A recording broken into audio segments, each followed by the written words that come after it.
Hey guys, so for today's video, I wanted to talk to you guys a little bit about, well, I don't really know if there's even a word for this, but just general misinformation, historical falsification, and that sort of stuff. So recently I was in Washington, D.C., and for the longest time I've wanted to visit the Museum of the Bible. We go in, the first exhibit we enter is a temporary exhibit, and what it is it's run by the Vatican, this specific exhibit, and the curator of the exhibit is actually from the Vatican herself, and I think it was a fairly new exhibit. So my friend and I walk into the exhibit. Now this exhibit had about 10 to 20 different panels, each of which were representing a different language that the Bible was written in. So at first I didn't notice Armenian, but then I noticed it when my friend pointed it out.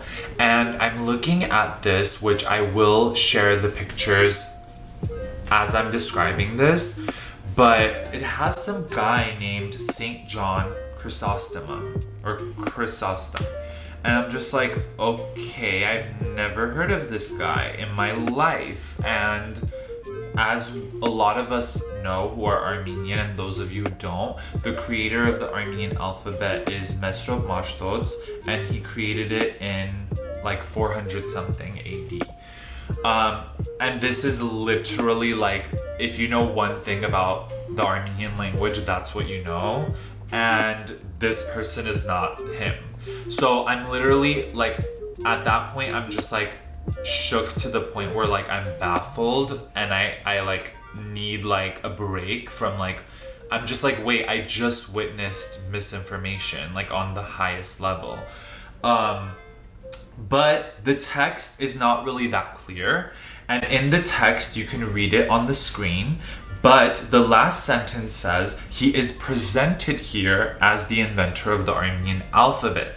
So very, very slippery slope, because it's not saying he created the alphabet, but it is saying he's presented here, as in like in the piece of art that they brought from the Vatican. So it was kind of like this really interesting experience and a surreal experience, and my friend had a completely different approach because she felt like this happens all the time and to a lot of different people. It's just that we don't really notice it. And so in my experience, like I've never actually known a fact and then come across like something that contradicts that fact.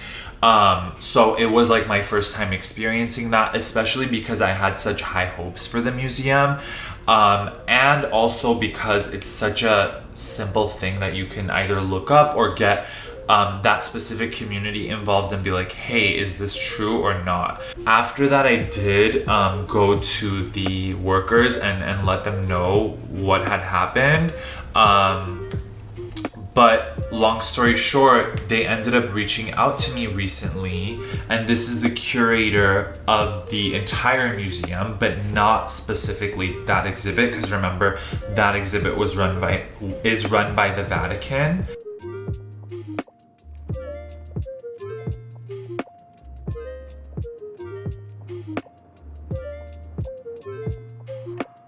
So I feel like that's a completely good explanation, but I feel like where they went wrong is that they didn't even have one sentence after that last sentence to clarify, you know, this may be how it's portrayed in this particular piece, but in reality the creator of the Armenian alphabet is such and such. So I feel like by not adding that sentence that they were supposed to add, it really misleads people. And if I know the truth, I can guarantee you there's so many people who don't know that fact that I knew, and they'd all walk away thinking that this person created whatever alphabet it was. It's not even just about Armenian, it's just about misinformation.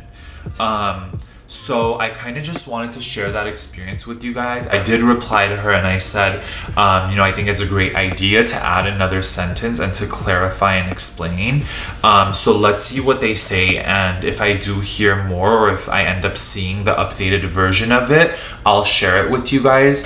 And I just want you guys to know about this incident, and also to kind of be more aware of what you read and also be more involved, be more conscious, and definitely raise concerns when necessary. Because I feel like some people might see that and they might not even want to do anything, or just be like, oh, well, like nothing's gonna change. And it's like, no, like if you say something, then they will, especially museums, which are a place of learning in my opinion. So anyway, hope you guys enjoyed this little story time, and if you guys have any comments about maybe something you've experienced like that, whether it's like a blatant falsification or if it's just more of like glazing over history, leaving out major parts that are hard to deal with, that happens a lot in museums and other places. So sound off in the comments below and let me know what those are, or if we should be aware of something that is important. All right, I will catch you guys in the next video.